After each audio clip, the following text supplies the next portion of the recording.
Hi everyone, this is Marlene with Miami Ghost Chronicles, and I want to welcome you to another episode of Stories of the Supernatural.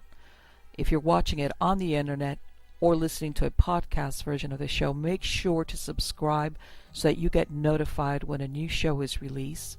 And if you'd like to find links to videos or MP3 files, just go to miamighostchronicles.com, and you can also submit any eerie experiences you've had at the Submit Your Story tab. Also, hook up with us on Facebook, Twitter, and Instagram, where you can find information not only about new shows, but also about monthly free merchandise giveaways. So get comfortable, enjoy this new episode, and just imagine it's a dark and stormy night where not a creature is stirring, not even a mouse. And if a creature is stirring, you hope it's a way mouse. Cold north. Yes. I know.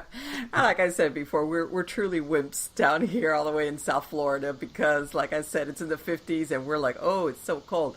And then, you turn on the TV, and especially right now. Yeah. But yeah, what can I say? My wife was telling me earlier today when I went home for lunch that this is the first year in February we have not gone on a cruise, and all the cruises we leave on are from Fort Lauderdale. So, 50 degrees to us, my gosh, it's Speedo weather. I know. And it's inevitable. If you go to the beach, the only people strolling around in their bathing suits or shorts, it's like, you're a tourist, right? Yeah, you're a snowbird, aren't you? What part of Canada are you from? Hey, listen, Marlene, how did you get started investigating the paranormal? What was it that tweaked your interest to the point where you decided to form your very own group? Well, I think it starts the same for a lot of people. You grow up, you read the ghost stories, and it still evolves with you as you go along. And little by little, people started asking me about it. And then before you know it, I joined a research foundation here in Florida that basically they just had freelance investigators like myself that they would, depending on what area of Florida they had a case, and they were very scientific. They didn't run out and immediately think that it had something to do with the supernatural, which I thought was great because there's a part of me that's very analytical, and I do have high standards, especially after so many years, as to what truly is supernatural or paranormal, etc. But yeah, it's one of those things that evolves. It creeps up on you little by little till you're earlobe deep in it, like myself. And I worked with a lot of different groups, and I want to say part of it was I was reliable and I knew how to keep my mouth shut, because back when I was doing it versus now that it's become more mainstream, people, especially when we were talking of private residents, they were very concerned about privacy and confidentiality, and many times they were kind of embarrassed, but they were just at their wits' end trying to explain what was going on. So I kind of like, she's one of these that she knows how to keep her mouth shut.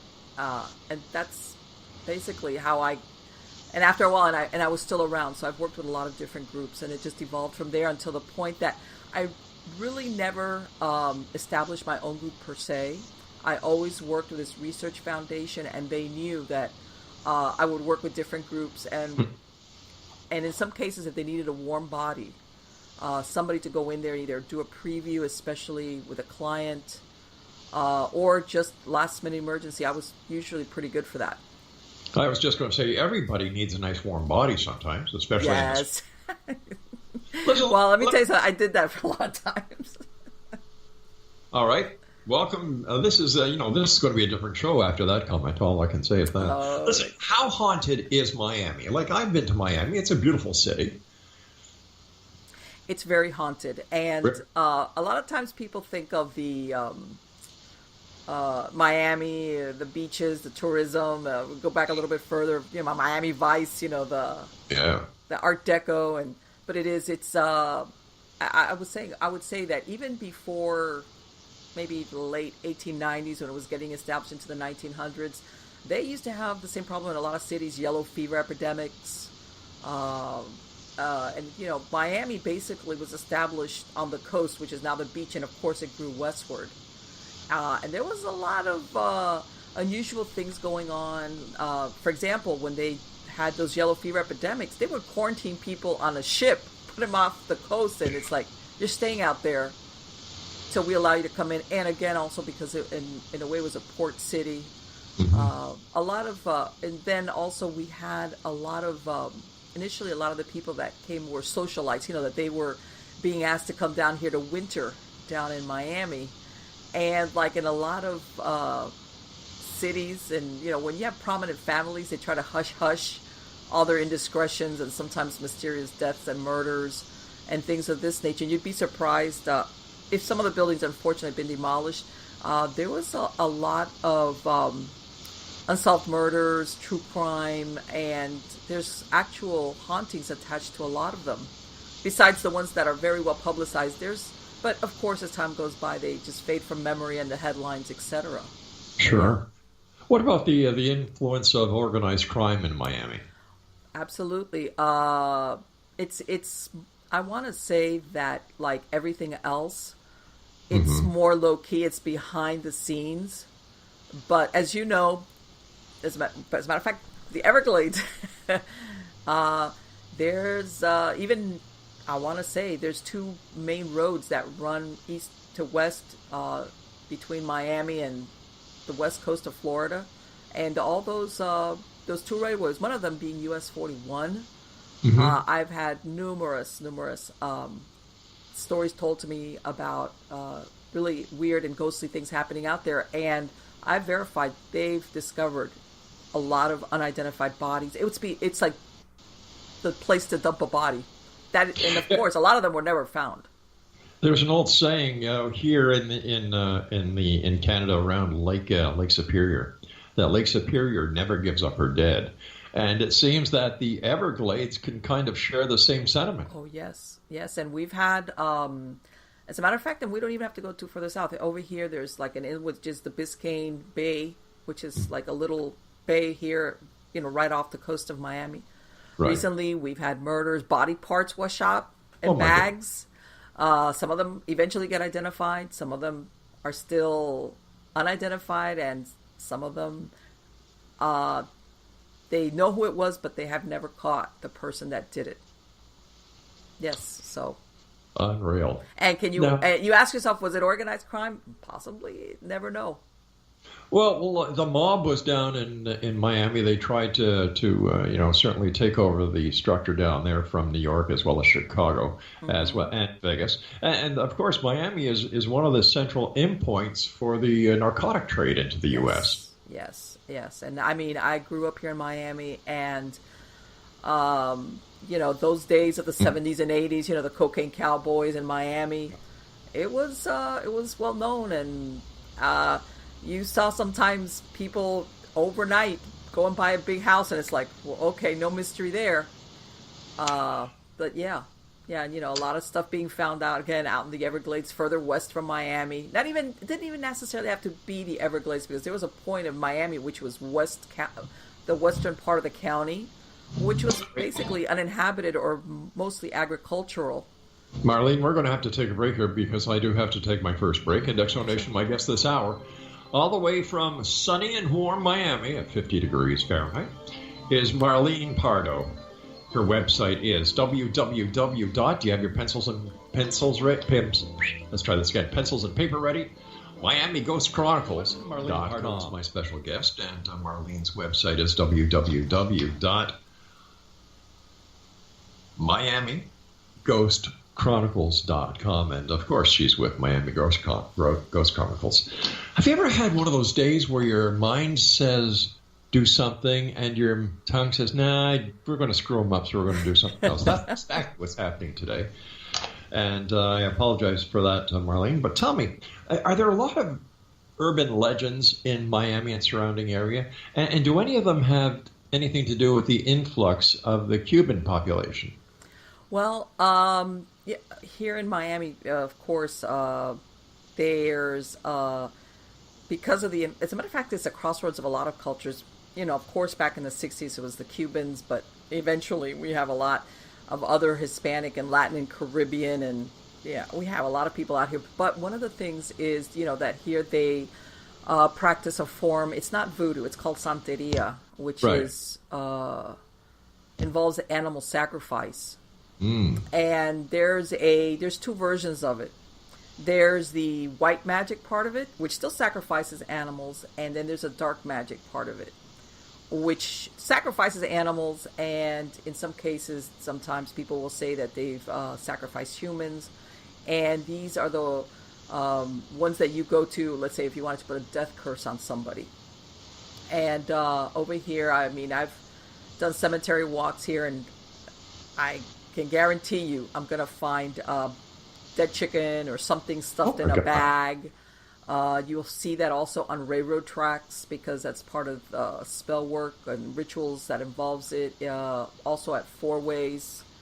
One time I was at work and my offices, they were very close to a four-way intersection where they even had a crosswalk. And I remember I was out there on a phone. It was a private conversation.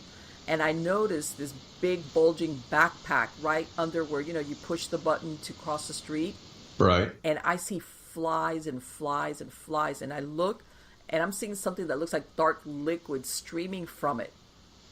And I was like, and we had, every once in a while, we had seen some weird stuff out there, but never like a bulging backpack. So I called the police and I said, hey, the police officer, he came first to talk to me. And you could tell this was like the call he did not want to take care of. I said, look, there's something weird about it. It's full of flies. It's something dripping from it. From here, it looks like blood. And he went up to it and he nudged it. And when he realized it was full of blood, he called some other officer. And believe it or not, the real concern, despite what everybody may think, is like, what if it's not chickens? What if it's body parts? I mean, yeah, sure. But you could tell when I talked to him, he was like, man, why? I don't want to do this. I don't want to handle this. Besides, it was probably his call just before shift change. But even if it wasn't, yeah, you could tell. It's almost one of those things where people that are non-believers still don't want to mess with it. Sure enough, when the other officer came, they had to open it just to find out. And sure enough, it was stuffed with chickens, dead chickens, bloody chickens. But there was so much of it that it was actually running, there was like little streams of the blood. And they had left it. And part of that is because part of the ritual is involved leaving it a four-way so that whatever was done cannot follow. Usually it was done to remove something, a curse, let's say, off somebody, for example. Right. And it's left there. In other words, whatever it was put in the chickens. They're killed, and it's left at the four-way, so it cannot go back to the person where it was lifted from. And that's like a condensed version. Why chickens? Why not some other animal? I think it depends. It depends on the gravity of what it is. The bigger the problem, including illness or whatever it is that you're doing, the bigger the animal. Chickens are cheaper, and this is just an example. Maybe a run of bad luck, or hey, you know what? This person's giving me grief at work. Something not really major, or I think I'm having money troubles and I don't know what's going on. One of those deals. So cheapest, most inexpensive animal and ritual is chickens, but it can go up from there depending on the gravity of the situation. Yeah. How many paranormal investigations do you and the Miami Ghost Chronicles do a year? This year, I want to say in the last couple of years, because I've been really busy, it has slowed down. Mm-hmm.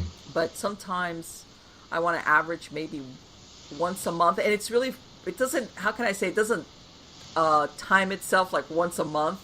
Right. It's really funny. You'll go through a spate of, it just slows down. But I do a lot of consulting on the phone. I do have a lot of people that call me and ask me, especially if there is some type of aspect of Santeria involved in it, or just to get feedback from me on certain things. Also, because I'm bilingual, I do go in and speak, to clients that it's just easier for them to speak Spanish. So sure.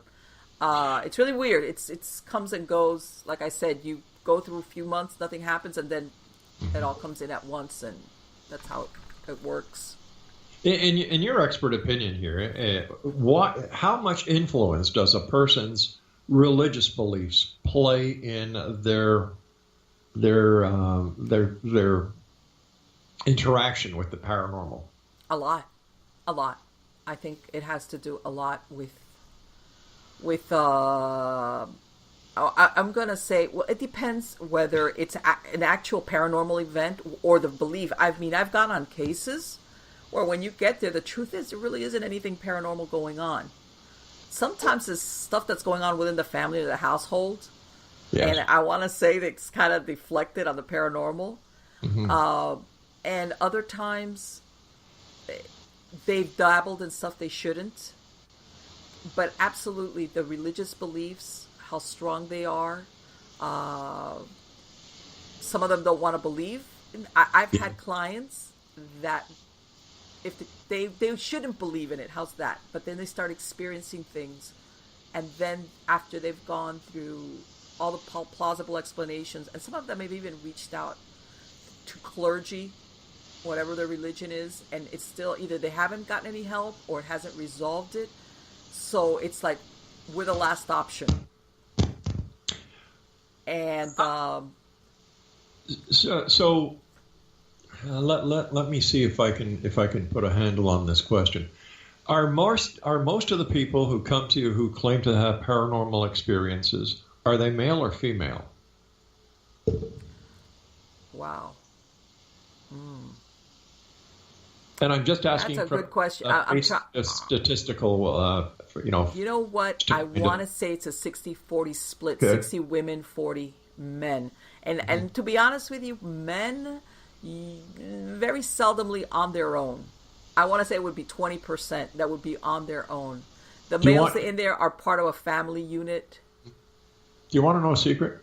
Go ahead. Men are chickens. I know. I mean, that secret already.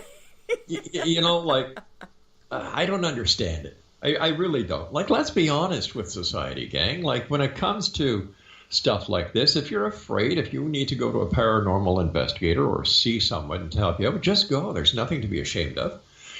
Just do you remember the old days when we had something in the car that we used to use to help us drive called maps? Yes.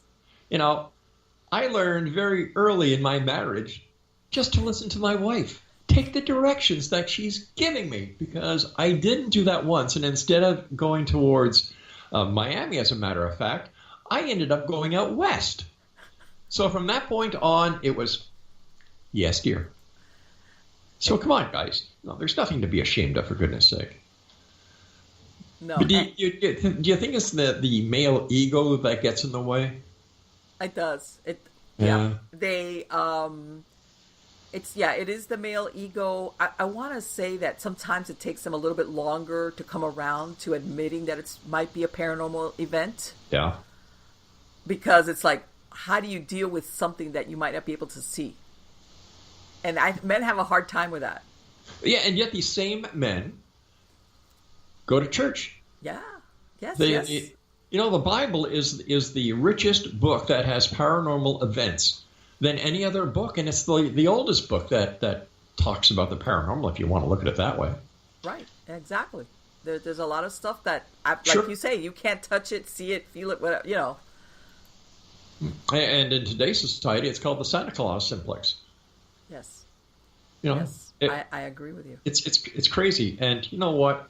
With the amount of people that talk about the paranormal, whether it's haunting, if they're touched, if they have a feeling that one of their dearly departed is around, or if they have a dream about a dearly departed, no matter what the case is, it's real. Even if it's just real to the person who's experiencing the effect, it is real. And I think that it should be looked at, it should be investigated, and it should be treated as real, because you have somebody, most of the time, I'm sure you've come across cases where there's really nothing there, that is causing them to have a problem. Sure. And I think it's the obligation of us humans to help each other. Welcome back, everyone. Marlene Pardo is our special guest, and she is with Miami Ghost Chronicles, and her website is www.miamighostchronicles.com. And you can also buy the books that Marlene has written over the years at that website again. Once again, www.miamighostchronicles.com. Marlene, as we were talking before we went to the news break, a lot of people are experiencing the phenomenon. Let's call it that for now. Yes. Whether it's spirits, whether it's hauntings, whether it's ghosts, or every other aspect of the job that you do when it comes to the investigation of the paranormal. How does a person know who to go to see? Well, I know that you've been doing this a long time, and I have no doubt that you are a professional in what you do. But there are so many others out there, Marlene, who decide to get into this just for the thrill, the rush, the adrenaline rush. Yes. How does John Q. Public know who to go to for help? Well, Rob, as a matter of fact, I just finished publishing one of my last books. It's called Supernatural Safety, which is a paranormal DIY guide. Right. Wow. This is for one of the things and I've talked about it, other times where it's people need to, like you said, some of these groups that get together, most of the time, maybe the first or second year, they dissolve. Yes. So I would urge anybody is that if you're to that point where you think I need help, you need to look for a group that has been established a few years, and that you speak to somebody first of all, and go by your gut intuition, because basically you're opening the door to strangers. And I've had prior experiences and cases where they've had groups come in which in reality didn't know what was happening, made things worse, especially if there was a darker aspect to the case. And for lack of a better word, they just peeled out and left this poor family. Hey, oh my God. And so, yeah, it's really important that they do a little bit of research. And in some cases, if they don't have a group that's, let's say, within their area, call the closest one, because most of the well-established groups, they usually can refer you to somebody that will cover the area where you're at. Gotcha. But some of these groups, I know that a number of paranormal investigators protect themselves in some manner when they go in and come out of a location. Am I correct? Yes, yes. What happens if these newbies who are just getting into it for the thrill of things because their CB radio doesn't work anymore, they need to do something? Yes. They don't take the precautions that you and other professionals take. Is it possible that they may bring something else into that home that complicates the matter? Yes, and absolutely. I have had team leaders call me because, this is the thing. You have people that join groups because they're excited, they want to do it. And then when they go and they do investigations and they don't it's not like some of the shows where something actually happens all the time, or it's on the weekend. What, you mean I have to give up my weekend? So sometimes they lose members or they need somebody to go on an investigation. So, most of them do have a vetting process for new members. But they have had instances where they've brought people along that, for lack of a better word, I'd say something was walking with them already. And yes, absolutely. And if they end up in an investigation which has its own dark aspect or malevolence going on, and sometimes the team leader thinks, oh, this member picked up an attachment or something from that investigation, and not really, that was with them from before. And a lot of these team leaders, what they have to think of is the liability as far as the safety of my members. And I'm not talking just physical safety, which of course you always think about, Sure. but spiritual safety for your members when you bring in somebody new. And then, yes, I've heard of that some people, their attraction to work in this is because they have their own spiritual turbulence surrounding them already to begin with. I've also heard that when people go to estate auctions or to garage sales, they buy these items, bring them home, and all of a sudden they've got a problem in their house. Yes, absolutely. And I that, especially, they have now these curbside, where people will just put out items on the curb because it's like, hey, it's good if somebody needs it. And it could be, I tell people, it could be the most innocuous looking item. Mm-hmm. And most people are thinking, wow, I could use that, or it's nice. But for all you know, and this is a for instance, it could have been Uncle Jim or Grandpa's favorite chair in his lamp, which he's still attached to. Or sometimes it has a darker aspect. Sometimes there's things that are left on the curbside for a reason. Because that family realizes there's something, maybe they picked it up somewhere, a garage sale, a thrift store, they bought, it could be a million things. A flea market. Flea markets are notorious for that. And they're like, hey, sorry, I don't care if somebody ends up with this problem, but I'm getting rid of it, and they leave it on the curbside. So I tell people, you got to follow your intuition and cleanse it in spiritually, whether by prayer, holy water, whatever, before you bring that into your home. Because I've had cases where the problem, the source of it, is a cursed or an object that's got an attachment to it. You briefly mentioned the TV shows that are out there now. It's just like when I was in the police force. You know, the shows on TV, let's use Miami Vice or CSI Miami, they show all this action that happens in 44 minutes, you know. Yeah. And people would say, wow, you know, what did you do on surveillance? Well, we sat there. Exactly. and waited. You know, like, it doesn't happen like it does on TV. So my question to you as a professional, again, is, are these television shows an asset or a hindrance to professional investigators like yourself? Oh, it's a hindrance and an asset. It's made it more mainstream. In other words, it's okay. There's not that much stigma, because before, remember, because I tell people, I was doing this when you had to develop film. There was no digital. That's like, there was kind of a stigma attached to sometimes coming out and saying, man, I think my house is haunted. Yeah. It was like, you still got a funny look. And it's made it more mainstream, more acceptable. And now the flip side of it is that people immediately think that their house is haunted because they got a weird noise coming on. And when you tell them, no, it's not, you've got a raccoon in your attic, you sure? It's like, yeah. or you might have, you need to check your vents. You give them a non-paranormal source for it, they're kind of disappointed. And I want to say the more, and I'm going to use this word lightly, but the more dangerous aspect, Rob, is the following. I've gone on investigations. I am one of the paranormal investigators that I do not believe that live humans, should coexist with deceased human beings. Oh, I agree with you. That are bound to the earth. I say, you know what? Your loved ones, they go on into the presence of God, the divine, whatever you want to call it. And maybe one day they kind of look in on you. You're good. Okay, see ya.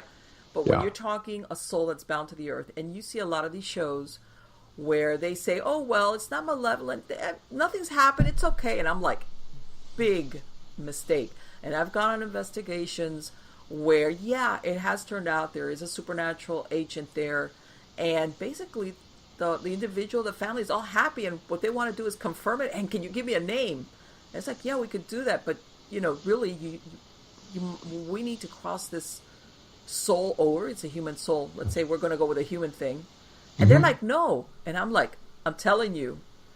Even though maybe the things that have been happening are kind of innocent, like, haunting light, I tell them, sooner or later, it might take years, this is going to go south on you. I guarantee it.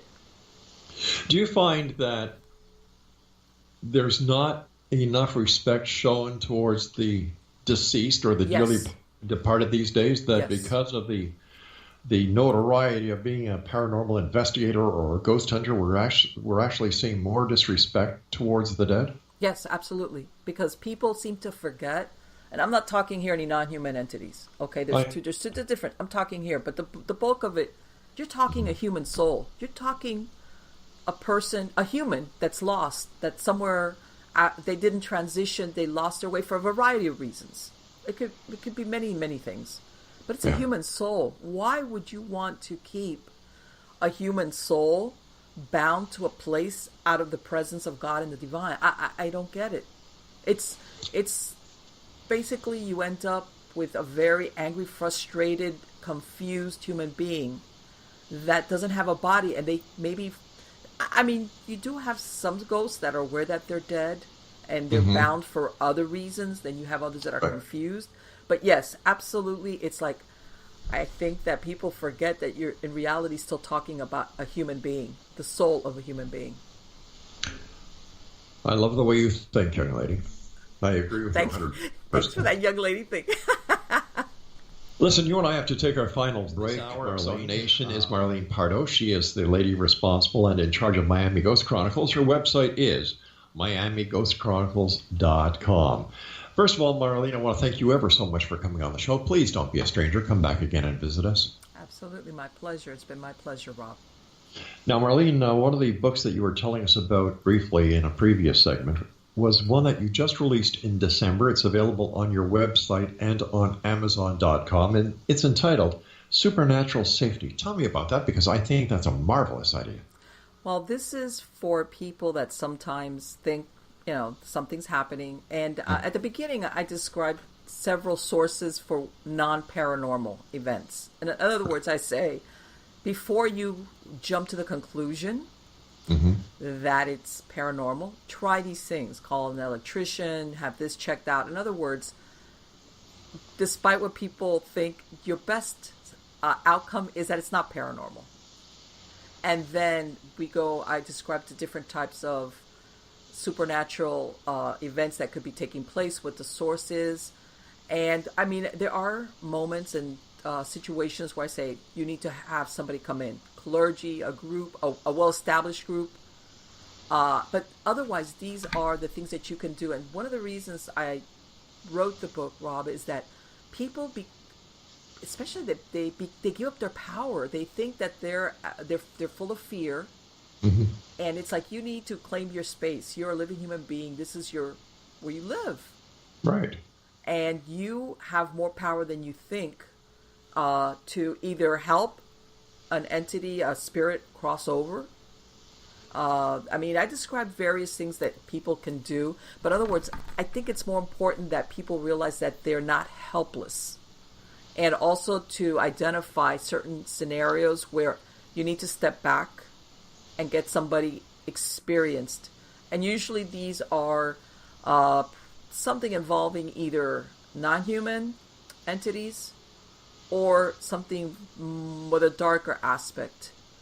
But even at the same time, and this is one of the things that I describe, a lot of people, when you see these shows, let's say they have either a group or maybe even clergy come in and something happens and it's over.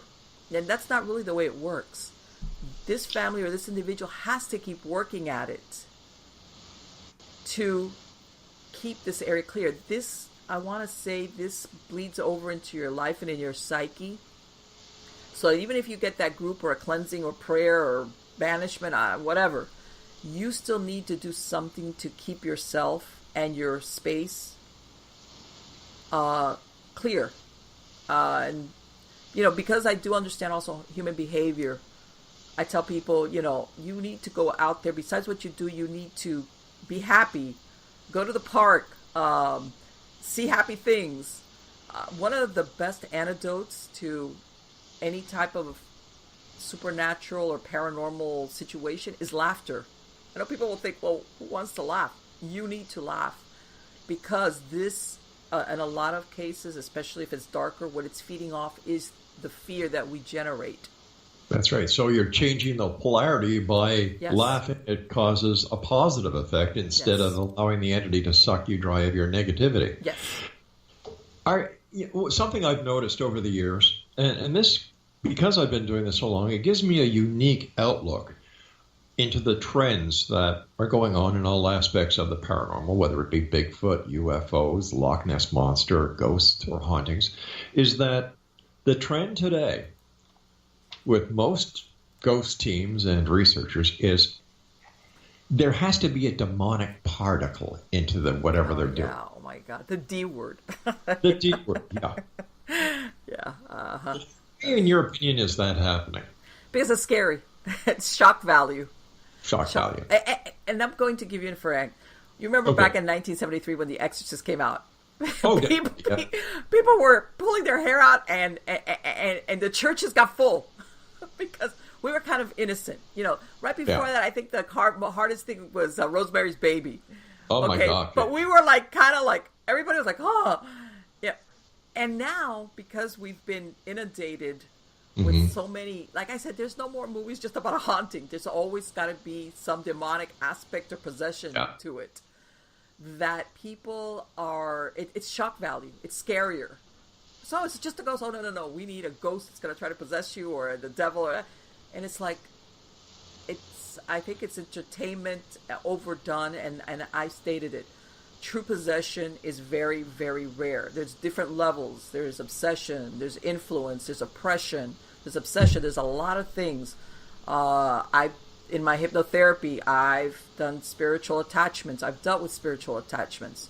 And I have encountered, not very common, but one of my clients that had a non-human entity attached. And it's a very sobering experience. And if people, I think, realize the true horror that lies behind it, they would not be so trying to pursue it. You know what happens if you don't pay the exorcist, eh? Oh, my God. Let's hear it. You get repossessed. Oh, my God. Sorry, that's good, though. That's good. I could not help that one. What has been the most frightening or the most haunted location that you have ever investigated? And what did you find? Believe it or not, I want to say that, I've been on a lot of cases, but I want to say that instance that I gave you where I had somebody in my office, and it just so happens that I always used to have another hypnotist there with me. And that one time that she couldn't come in, and this was a client that I had already worked with before for smoking. So we had kind of, we got along well, and he came and he explained to me what was going on with him. And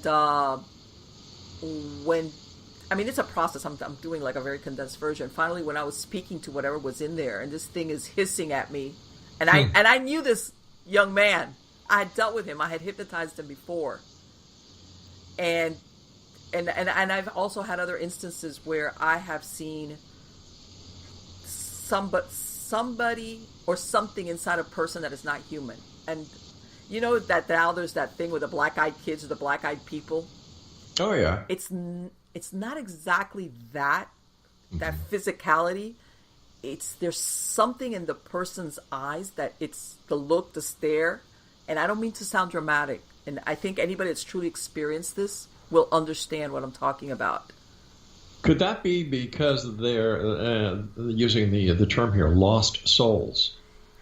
Their life force is just totally gone. I have dealt with attachments where we're talking a deceased human being that's attached in the aura. It's different. Okay, this I'm talking non-human. And by the way, besides non-human, there's demonic, there's other types of non-human entities, which is very rare. That's why when you ask me what's the scariest, when you know how we always think of dealing with other human beings, there's no pity, there's no moral compass, there is no bargaining, there's something there that's not another human being, even though in the cases where I dealt with it was inside a human being. Oh my gosh.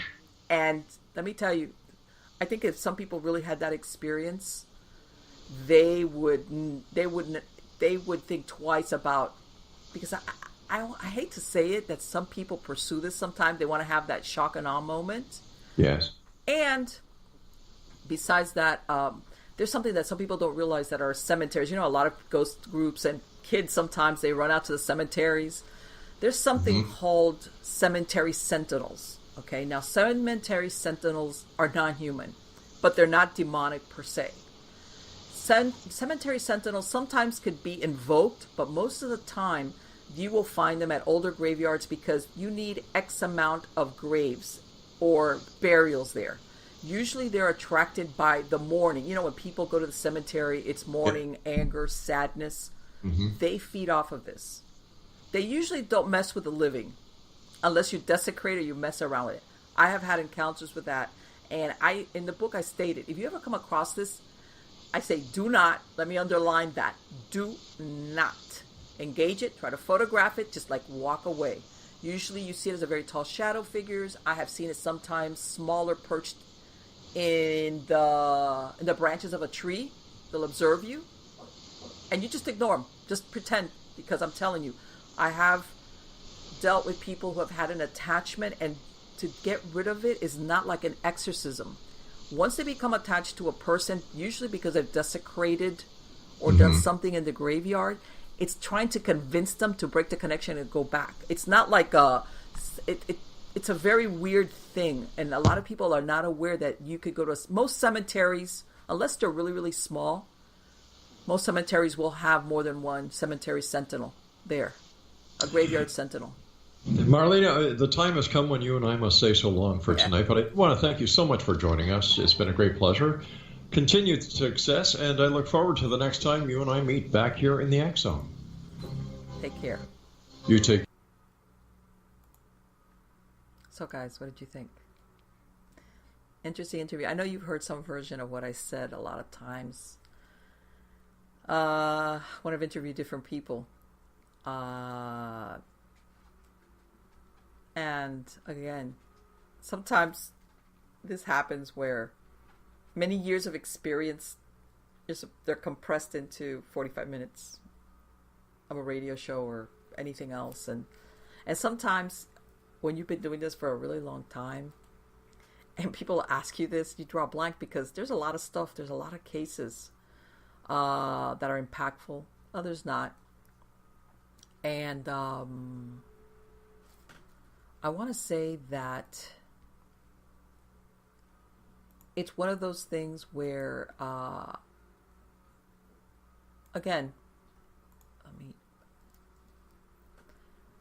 I'm serious. And, you know, when I wrote that book, Supernatural Safety, I think that a lot of people, they could solve their problems because either one of two things. Either they have an attachment that they've been walking around. Sometimes it's even a loved one. A lot of times people, how can I say this? Sometimes grief or events, things can, I don't want to say they're like a ghost, but they almost, especially if the person's been experiencing it a long time and carrying it with them, and never letting it go, it almost takes on a life of its own. And in some cases I've seen where if this is not the source of the event, it makes it worse. It's like fuel to the fire. But anyway, again, really truly horrific hauntings like possessions are rare. They are rare, despite what you see in the shows. That there's attachments, yes. You can get rid of them, yes.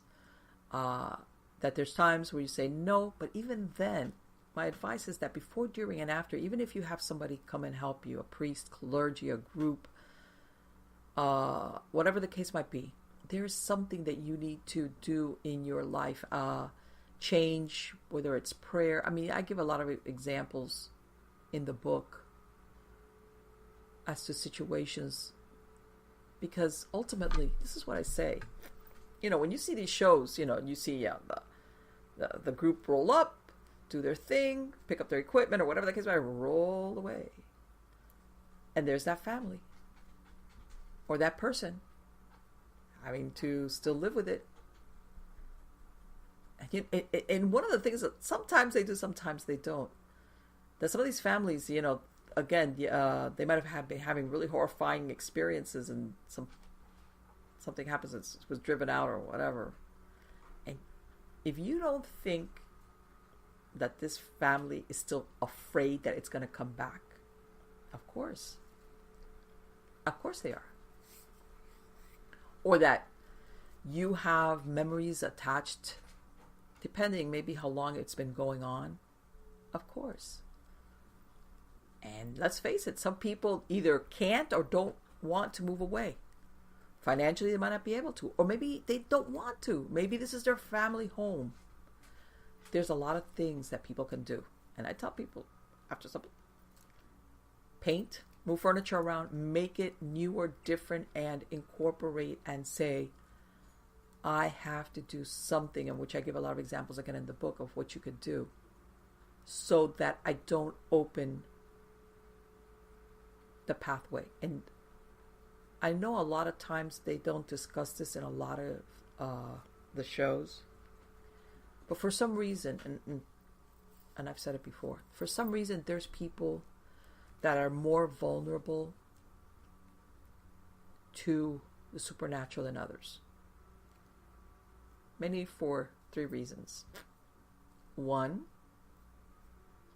they might have latent psychic / as a medium, because let me explain, you can be a psychic and not be a medium. Mediums usually are the ones that can more readily see and even channel a spirit. Okay? And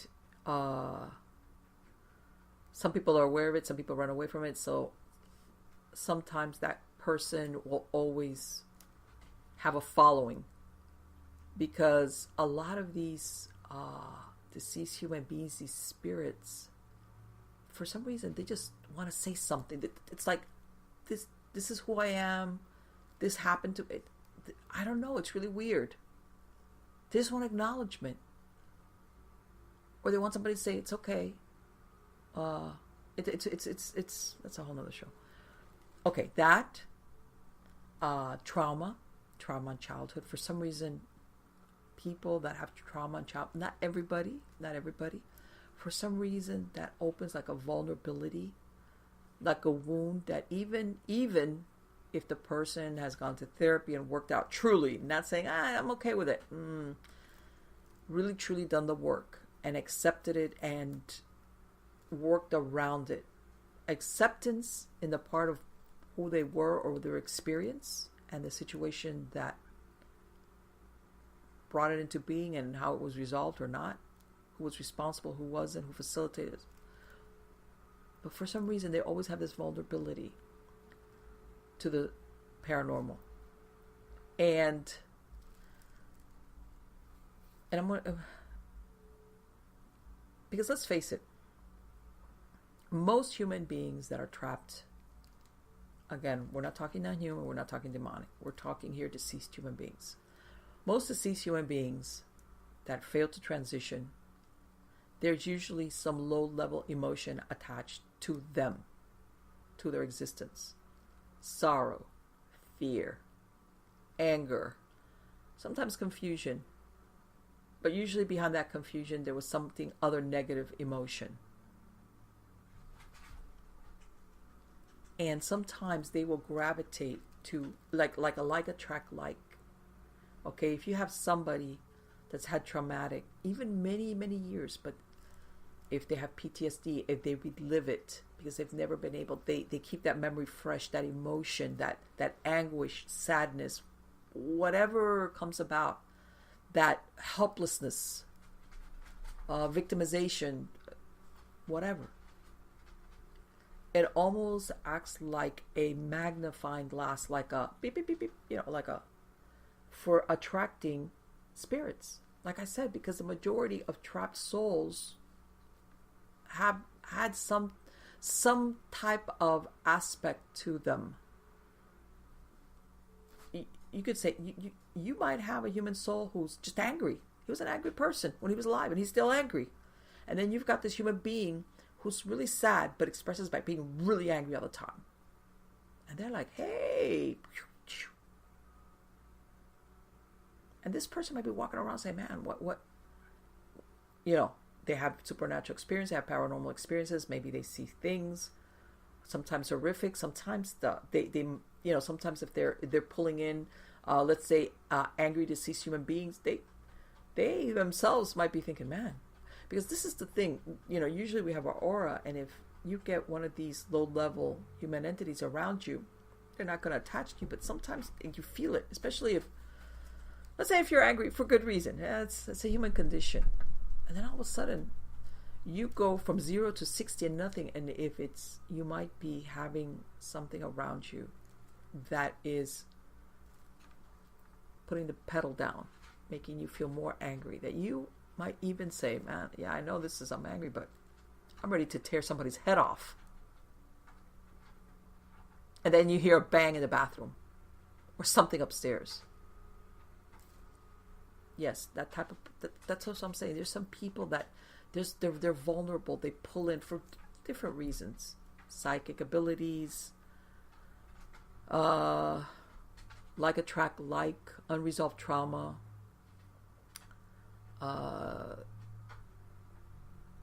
and some people. The third group is the people that go looking for it. The people that go looking for it. And then, and I've talked about this before, they put out the invite. And then it's you can't rescind the invite. And I want to say, of all of those, the ones that have a good possibility of crossing paths with something dark, and here I'm going to go again, whether it's non-human, there's a lot of human souls out there, folks, who are very, very dark. They're human. It's a human entity. It's human. But they're very dark. Maybe they were plagued with an attachment of a non-human entity. But even so, let's take that out of the equation. There's a lot of evil and bad people out there. And when they pass away, they're still there. So if they're earthbound especially. And these sometimes are the ones that take up your invitation when you go looking for it. Whether it's a Ouija board. And again, before somebody has people, there's different types of spirit communication. And there's a lot of people that know what they're doing. And by the way, they know how to protect themselves. They know how to open and close sessions. They have what I call the spidey sense when something really dark is there and how to dissipate it. And a lot of these people don't dabble in it constantly. They put it away. Because for some reason, these entities know right away when they've got a novice on their hands. And it's like fresh meat. They go for it quick. So that's why there's some people that they act as a conduit for negative hauntings. And then it follows them around. And it's almost like when you have the guy with the t-shirt next to you with the arrow pointing at you, or the neon, that's who you become. That's who you become. And then, I mean, I've had investigations where I tell everybody, I usually, this is after the pre-interview and I'm there, and let's say it's a family member, and I usually interview everybody out of ears, hearing of everybody else. I take them outside or someplace where they don't have to fear they're going to be overheard, because you get a lot of different versions then when you're by yourself with the one person, and then they a lot of times will then start talking about prior supernatural experiences, and then you realize, yeah, you might have something here, but there's something about you, either it came with you or there's something about you that you are like a whirlwind. You have stirred everything up. And maybe something's been here before, and it was very low level or non-existent or dormant, but there's something about you, a spiritual turbulence that walks with you, that has amped it up. And like I said, every case is different, but again, I agree with Rob that a lot of times in the notoriety of these shows, we forget that in many cases we're speaking about human souls. Non-human and demonic entities do exist. They're very rare. And I think that it's a problem because people don't realize that if you cross paths with something like this and it enters into your life, I want to go out here and I want to say it again. Your life will never be the same again. Never. Never. You might dispel it. The bonds between you and that thing will be broken, especially, depending on what type of connection there was, but you will never be the same again. Because you will understand something. Because telling you, you could go to the movies now and you could see The Exorcist, or you could see any of these other movies that have been made about people being possessed, and you're scared, and oh my God, and even if they say it's based on a true story, whatever. But at the end of the day, as human beings, we kind of go, oh, that's just made up. Oh. Anyway, and at the end, somebody comes in and saves the day, whatever. Exorcises the demon or the thing and binds it. What? Doesn't work that way. Does not work that way. If people really truly understood it, it's much more horrific than what you see in maybe 90 minutes of a movie. And your life will never be the same. And the people that it's happened to, their reality is never the same. They could talk about it and tell people about it, and people will look, oh my God, that's so horrible.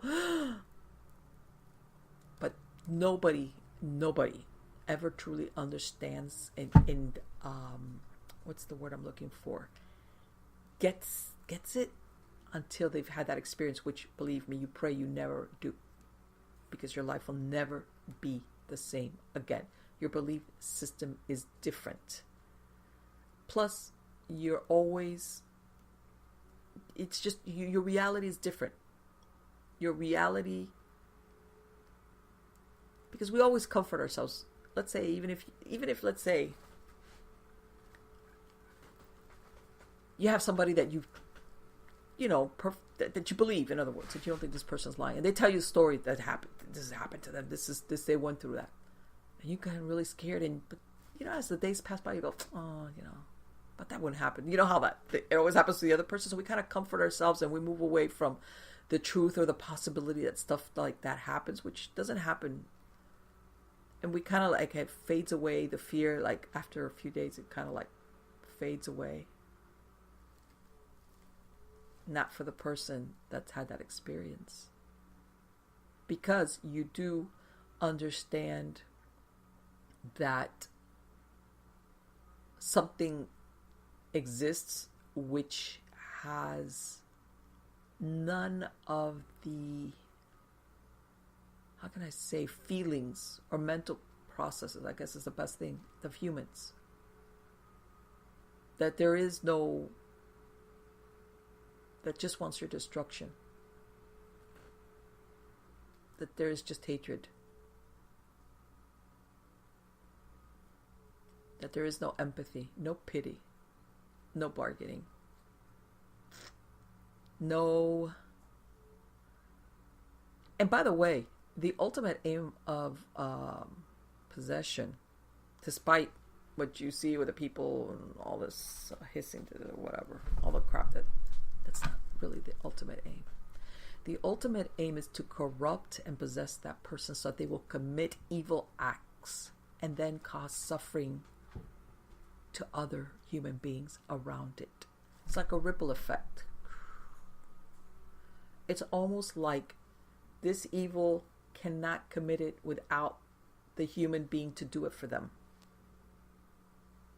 Okay, think about it. The ultimate aim, even in possessed, and there's people that sometimes are possessed, and contrary to what people think as far as what they call perfect possessions, or whether it's a voluntary possession, sometimes this person will run around and look kind of normal. And depending on their intelligence or their position in life, they could get away with doing horrible things for years. And maybe even die in old age, and nobody's all the wiser. And they might have done horrible things. The aim being of that this evil that has them in its grip is like, you're my vehicle to sow anguish, anger, sadness in other human beings, whatever the case might be, whether it's killing, a torture. It could. There's a lot of ways as human beings we could be made to suffer. And yeah, it's much more terrible and horrible than what people see. That's why I'm saying, when Rob asked me about that, I said, yeah, of course, entertainment is like, hey, we want people glued to it and watch it. And like, what's more scary than that? But it's truly terrible and horrible and terrorizing, and it shouldn't be glamorized. It should not be glamorized in the least. Believe me, because for people that have had that experience, they can never undo it. The knowing, the experience, they can never undo it. You know, like in The Exorcist, I don't know, maybe some people, The Exorcist, supposedly at the end of the movie, the little girl, she can't remember anything. Okay, all right, sure. No, there is no convenient amnesia that's going to step in and take away those memories or that knowing. Let me get off my soapbox. So anyway, guys, it's the paranormal is very fascinating. Okay, and I think there's a lot of things that are still evolving because our plane and spirituality is very enmeshed. But there should always be very strong boundaries between the living and the deceased and other things of what Father Malachi Martin used to call the middle plateau. There's things there that, whoa, and with good reason, okay, that we should have empathy and pity for deceased human beings that are confused, absolutely. That we should have not want anything to do with something that's malevolent, yes. I mean, believe me, there's no middle ground there. There's no exceptions to that rule. So there's a part of fearlessness that you should have, caution, respect, and I've said this before and I'm going to say it again. There are times where human beings, your best bet in certain moments is to grab your stuff and leave, back out, retreat, because either it's dark, you're not prepared for it, you're outgunned, and in other words, it becomes more than what people think that they're going to get into when they become a paranormal investigator or when they go on paranormal investigation. Like, yeah, okay, and you know, whatever. It's like, this is not what you want. This is not what you want. And what are you going to do? Have you ever thought, as a paranormal investigator? Let's say you go out on an investigation and you do the first visit and you maybe you have equipment and stuff, but you really haven't had a chance to go through your audio, video stuff that you captured. Maybe you got some stuff that you heard or saw visually with your naked eye, but you really haven't had a chance. And you're thinking, well, okay. And you're kind of thinking, well, there might be something there. You're getting like a bad feeling, but and maybe you had one of your members do confrontation, stupidly.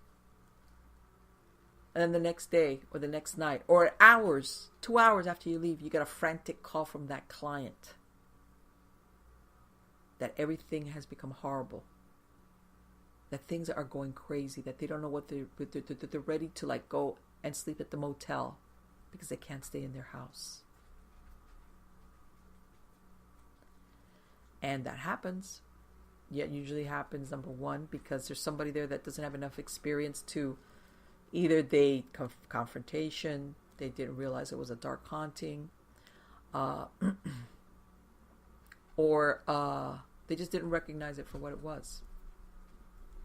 I mean, there's a lot of things to that stuff that people sometimes don't think about when they go and they see the paranormal shows, that it's 45 minutes. And of course, this is, let's face it, folks, these are not paranormal investigators. They're entertainers.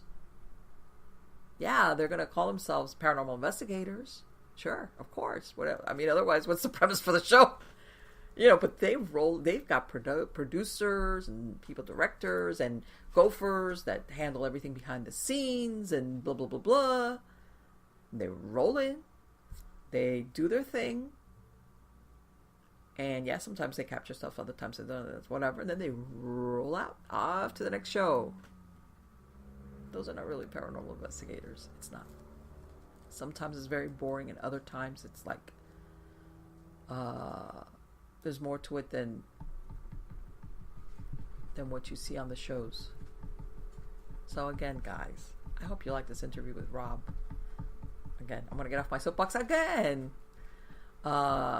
Because what Rob, I guess I got on it because of what Rob said, where people decide that they're going to do paranormal investigations and they just don't really understand what it is that they're going to get involved in. And it wouldn't be, by the way, the first time I've heard of brand new investigators getting targeted. They just don't happen to, the beginner's luck. First case they go on is really dark, and whatever is there goes, hey, that person has no idea what's going on. And they walk away with an attachment. Because they were just going there to see, oh my God, let me see what happens. All right. And then they call up their team leader a couple of days later going, hey, you know what? I woke up and there was something standing at the foot of my bed. A dark shadow. What do you mean? Yeah. Or I have this feeling now that something's watching me. Or, hey, I heard something tapping at the window of my bedroom. Or, hey, I've heard, believe it or not, all those versions I've heard about. So we'll do a show. But anyway, guys, don't forget, go to MiamiGhostChronicles.com. There you have links to the videos, the MP3s for the podcast version. I have links to podcast platforms. Again, all my books, you can buy them there. You can buy them at Amazon. I'm now doing because this was the only way I could find to do my True Story Believers, which is Supernatural Storytime. I'm going to be releasing separate shows for that where I'm retelling some of the stories because, like I said, even before I started doing the show, I used to receive emails all the time about people telling me, hey, I've had this experience. And I started going back through some of them, and I'm just going to retell them. They're scary stories.